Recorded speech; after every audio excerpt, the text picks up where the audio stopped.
fire burst, and up popped 18 students at once, ready to dash to the back of the room and get dressed for home. Wait, said Mrs. Giles. Check the floor around your desk and pick up any paper and pencils scattered there. And look at all those markers and crayons. We don't want the janitor sweeping them into the garbage. In a rush, they did as they were told, then grabbed their bags and scrambled to get dressed in their outdoor clothes. Bad to have, said Mrs. Giles. Very cold outside.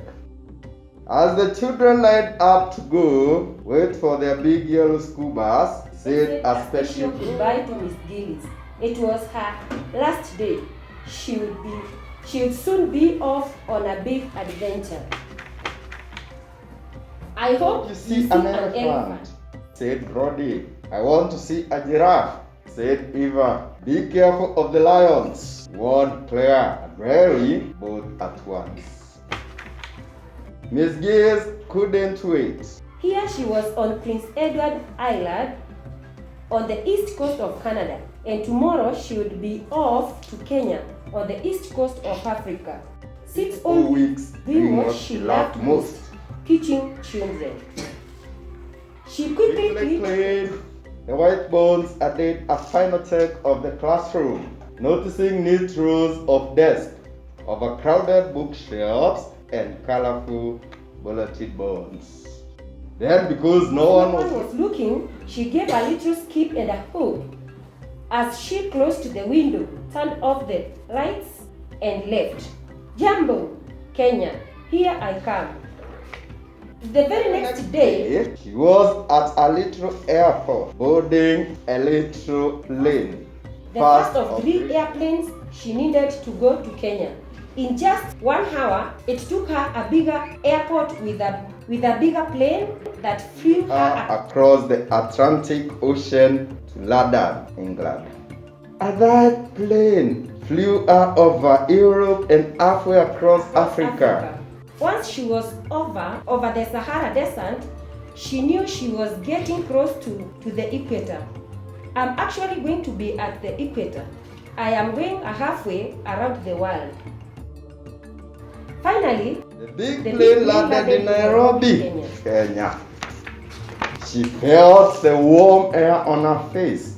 She smelled a sweet flowerless scent, and she heard the rhythm of different languages mixed with English ones.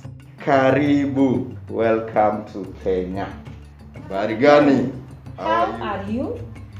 I am so happy to be here, said Miss Giles, but I am very tired. I have been traveling for 2 days. I will take you to our hotel, said her travel agent, Henry. You can rest before you go to school on Monday. Soon it was Sunday. Miss Giles took a long drive to the village where she would be teaching. All along the road, people were walking and waving to her. Some children were even chasing after the car. I like this place, said Miss Giles. On Monday, she arrived at the school. It was very different from the one on Prince Edward Island. This school had no whiteboards, no electricity, and no computers. It had a big courtyard with pretty flowers growing by the buildings. About 800 students from grade primary to 8 were waiting to get their first look at the Mzungu, the white person. They were as curious about her as she was about them. The students all smiled shyly, and some tried to touch her as she walked through the school. Miss Giles smiled too, then walked into the grade 3 classroom. She looked at the small, liquid wooden desk with 3 students sitting at each one. She looked at the clay floor and so many bare toes wiggling in the dust. She looked at the big black square painted on the stone wall and wondered if she and Chuck and how long it will last on the roughy surface.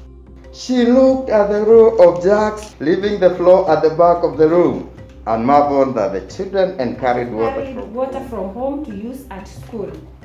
But mostly, she looked at the 55 bright and eager faces looking back at her. Miss Gillis could not believe 55 students in one tiny room could be so quiet. There they sat in their green and birthday uniforms. Some uniforms were too small, some were too big, and many were tattered. But the colors on the uniforms framed smiling, eager, curious faces. Miss Gillis knew she loved being their teacher. She also knew that school supplies were very scarce at the school, and that 3 or 4 students had to share one textbook. If these students had a pencil, they would try to make it last all year.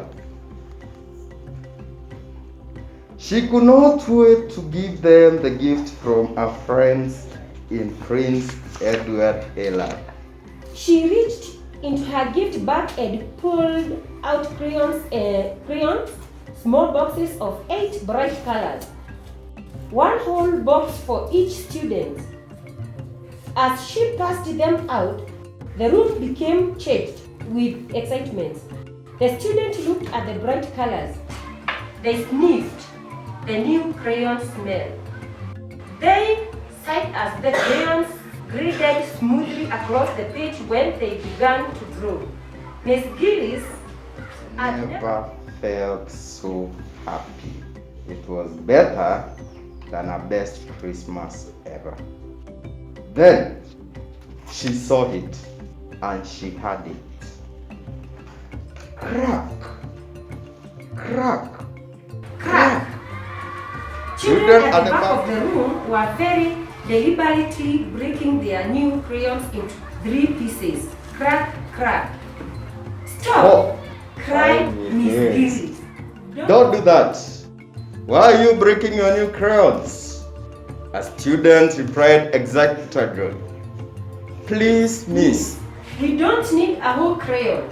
We can share with our friends who do not have a teacher from Canada to give them crayons.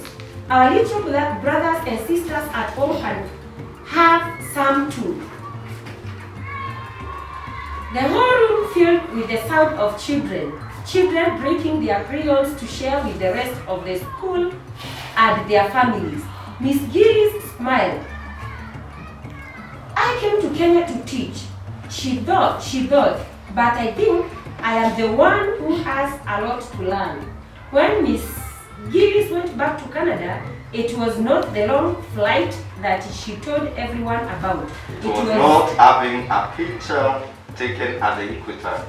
It was not even the elephants, giraffes, and lions she saw on safari.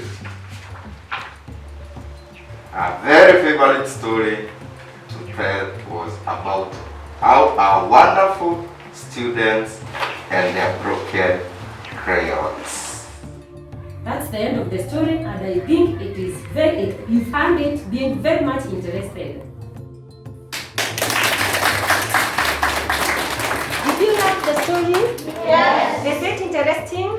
Yes. Would you like those teachers to come and teach us again? Yes. And tell us stories about their children there? Yes. Okay, then what did you say? Asante sana. Asante sana.